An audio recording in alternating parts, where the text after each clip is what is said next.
What's up, friends? Just about to head out on another adventure. Got the truck all loaded up. Got something new up here. It's the iKamper Skycamp Mini 3.0. You can see that it fits much better on the truck here than the X-Cover did. It was hanging off quite a bit, but I'm really excited to get this out in Moab this weekend, and Jenna has no idea it's here yet. So it was supposed to arrive sometime this month, but it actually arrived 2 days ago. Got it put on, and I'm super excited to surprise her. Hi. Hello. Where are we? On some rocks. On some rocks. What did we just do? We took a very, very rocky road all the way to Uranium Arch. Yep, it's right behind us. Yes. Super cool. The road was not nice. No. Selena handled it well, but it was rough. We had a few. But Jenna did not.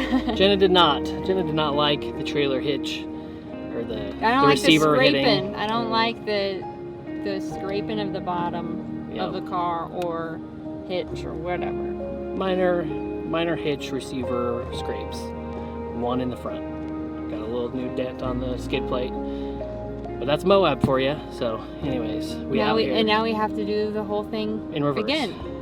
But different. It's reverse this time. Like I said earlier, we've got the Skycamp Mini 3.0 on the truck for this trip.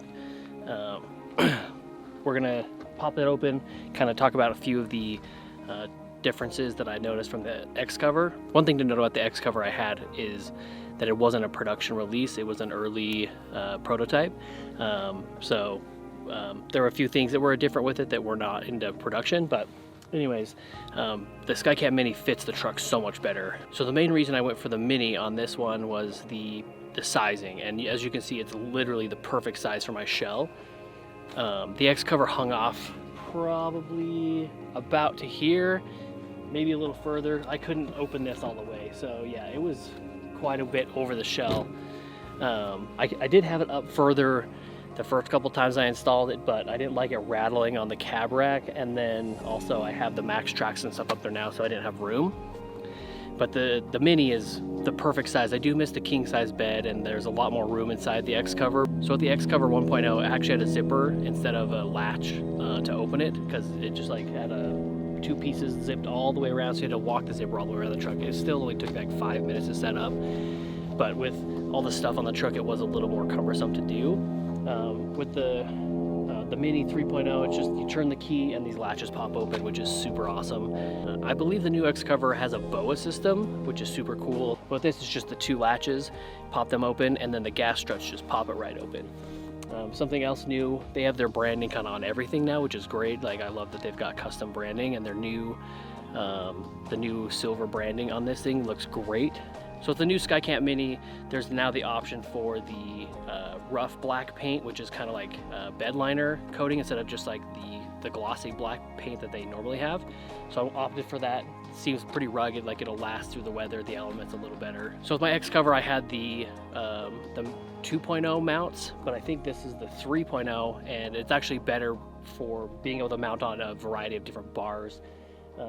These bars are pretty thin, so the old ones worked really well, but now the tightener is actually, you have to go inside the tent bars and tighten it through there. So it makes it a little more difficult for people to get to. You have to use their special tool. So it really seems like the team at iKamper likes to tinker and improve and perfect their designs. For instance, I was looking at this little flap. I was like, man, that's gonna blow around in the wind a little bit, but wrong. They thought of this. There's a nice little elastic attachment point there. These nice little eyelets are nice to hang their shoe rack or other accessories that they sell. These points where the poles go in for the rain fly, they seem more durable, like they're not going to round out like the old aluminum ones started to do a little bit, and the poles are just super sturdy. So great design there. And another little tiny detail is this foam that they've attached to the bottom for the ladder to rest on, so it doesn't like rub on your floor. Just the little things. So this is what the inside looks like. Like I said, a little smaller than the X-Cover, so instead of having a king size bed, you have a normal sized bed. But two of us fit up here very easily. You've got 3 windows instead of 4. So you have the 2 sides, one that goes over the front, one that goes over the back, and then the entrance. The back is the hard shell that just lifts up. You can see these gas struts here that provide the lift for it to kind of auto set up, which is really nice. And then you of course have the skylight, which is always a plus.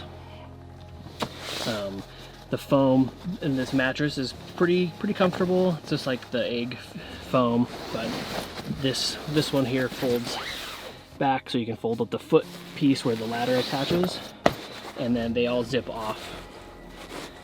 If it focuses, and they all zip apart here, which is nice, so you can take these off and wash them.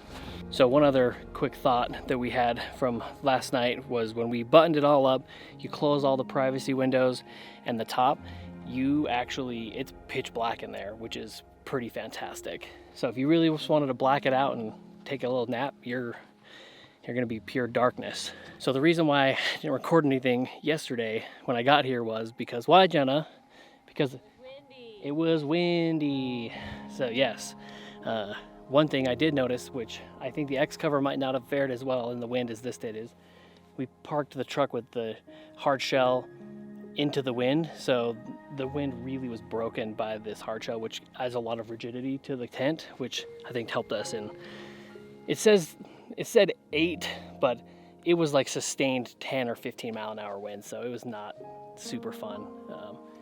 It was still noisy because the tent's going to be noisy in the wind, but it didn't collapse on us, and it didn't fold us up into a taco, so bonus points for that. I swear every time we take a new iKamper out, the weather's going to test us. The first time we had the X-Cover out, what did it do? Hail, wind, rain. It was wild. Lightning. It was pretty nuts. That was down in Sedona. So the first trip for the Mini in Moab, we had a pretty solid windstorm, so approved.